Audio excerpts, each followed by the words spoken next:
Voici le gourou électrisant Alexis Cossette-Trudel. De faux prétextes ont été mis de l'avant pour museler la population, pour nous faire passer dans un système politique totalitaire. La police doit résister à ce coup d'État en douce et respecter leurs promesses de servir et protéger. Comme les médecins se doivent de respecter leur serment d'Hippocrate et de permettre la chloroquine.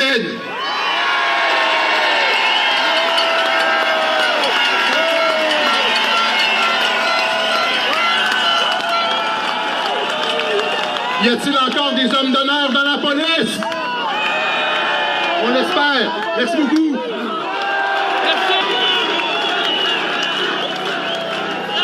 Arruda en prison! Arruda en prison! Matata en prison! Arruda en prison! Arruda! Matata en prison! Matata!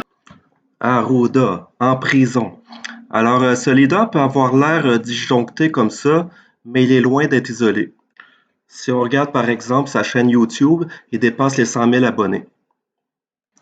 Les gens le glorifient avec des stickers sur les pare-chocs, des poteaux en ville, parfois sur des commerces. Et il y a bien sûr des opportunistes comme Maxime Bernier qui convoitent son bassin de fans. Aujourd'hui, je suis avec le leader de ce mouvement, celui qui a le courage de partir ce mouvement. Alexis, félicitations. On est ici à Ottawa. Il y a combien de personnes selon toi? Là? Aux alentours de 10 000 peut-être. Aux alentours de 10 000 personnes ici qui viennent célébrer notre liberté et se battre pour notre liberté. Ça prend des leaders, des gens qui ont décidé de se lever. Et Alexis, je dois te lever mon chapeau en tant que politicien. Ils s'admirent entre complotistes.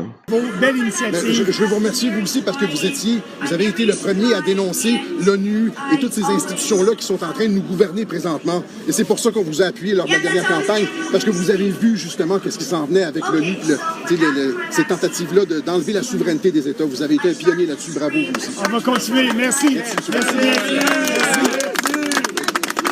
Bernier va l'accueillir en grande pompe à son émission. Bonjour tout le monde, bienvenue au show de Maxime. Aujourd'hui, j'ai l'honneur d'avoir avec moi Alexis Cossette-Trudel, qui, comme vous le savez, a une maîtrise en sciences politiques, un doctorat en sciences religieuses. Il est aussi l'auteur de Radio-Québec. Alexis, bonjour et bienvenue avec nous. Bonjour, M. Bernier. Bonjour tout le monde. Il y a aussi Jeff Fillion qui le reçoit en grande pompe sur Radio X, bien sûr. Il y a Martineau qui le reçoit au franc-tireur, mais il va le regretter plus tard. Alexis, t'es un doctorant en sémiologie. T'es pas un bozo, là. Exact. J'ai fait une maîtrise en sciences politiques, en relations internationales et en guerre de l'information aussi. Et donc, j'ai compris, moi, la présidence de Donald Trump dans le cadre d'une guerre de l'information. Donald Trump a été coopté par un groupe dans l'intelligence militaire des États-Unis. C'est pas moi qui le dis, hein. C'est l'ancien directeur des services secrets de la Maison-Blanche, Dan Bongino. C'est une opération de l'intelligence militaire américaine qui vient reprendre le contrôle des institutions qui ont été cooptées par un État profond qui est au pouvoir aux États-Unis depuis au moins l'assassinat de JFK. Trump vient faire le ménage. Pas juste ça, mais tous les réseaux de trafic de personnes et la corruption. On a eu un vent avec Jeffrey Epstein. L'arrestation de Jeffrey Epstein et les réseaux pédocriminels, c'est ça le sens réel de la présidence de Donald Trump. Alors tu me dis, pourquoi j'appuie Donald Trump? Ça, c'est une des raisons. Cossette-Trudel va se mettre à délirer sur QAnon.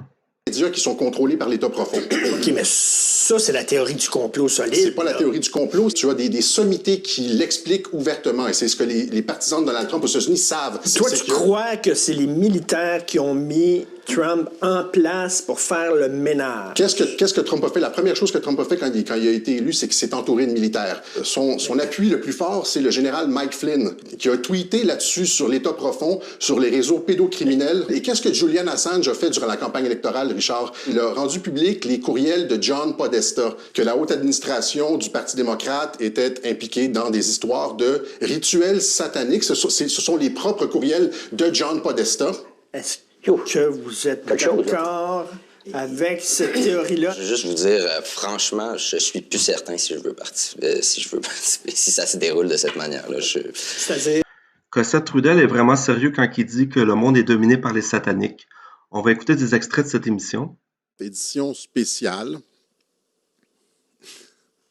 On va parler aujourd'hui de Lucifer, de Satan, lui, et aussi faire écho à ma vidéo sur les 4 cavaliers de l'Apocalypse, hein, dans le cadre de laquelle je parlais de l'inversion des valeurs dans la société.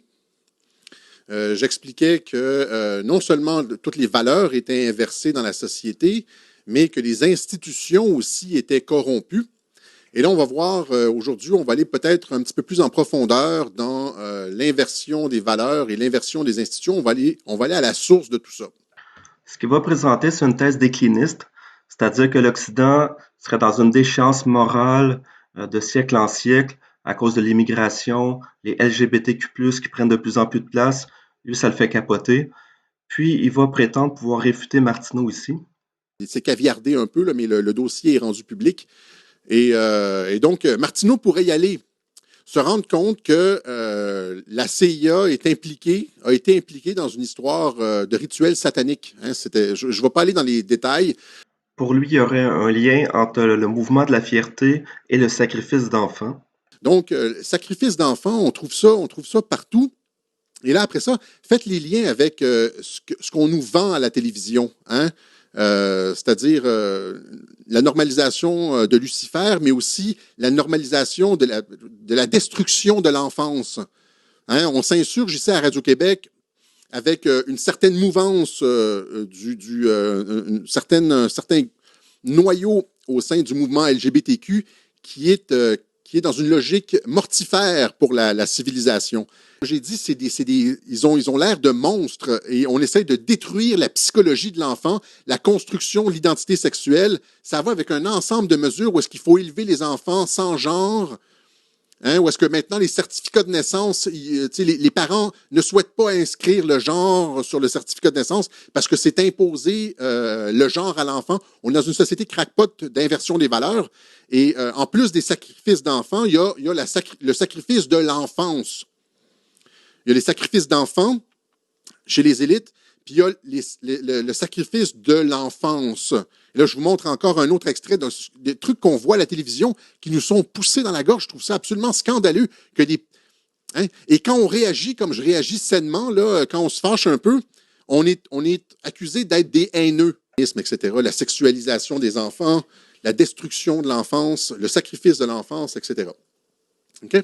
Alors, ça nous ramène à certains des messages de QAnon qui disaient que plusieurs personnes au sein du gouvernement vénèrent Satan. On le sait, hein? On les a vus, les rituels, Cremation of Care, etc., Epstein, c'est connu. C'est en train de devenir public, c'est ce qu'on appelle le Great Awakening. Après ces envolées homophobes et transphobes, il va se mettre à faire une fixation sur les hexagones. Mais imaginez, on est rendu là, où est-ce que c'est? Là, vous voyez les enfants sur l'image, etc.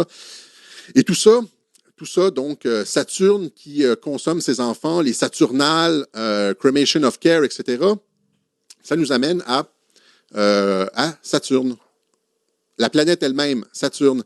Et là, j'en ai parlé des fois à quelques personnes, mais là, ici, voici, vous regarderez, Saturne, c'est...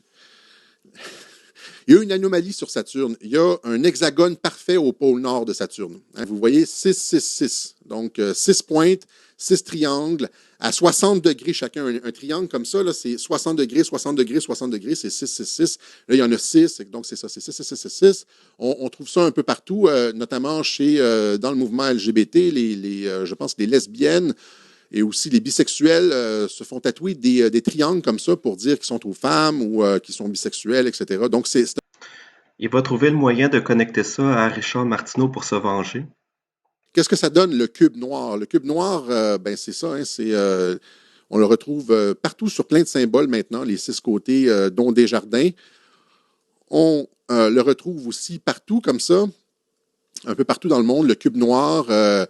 La radio pour laquelle travaille Richard Martineau, c'est Cube Radio. Hein?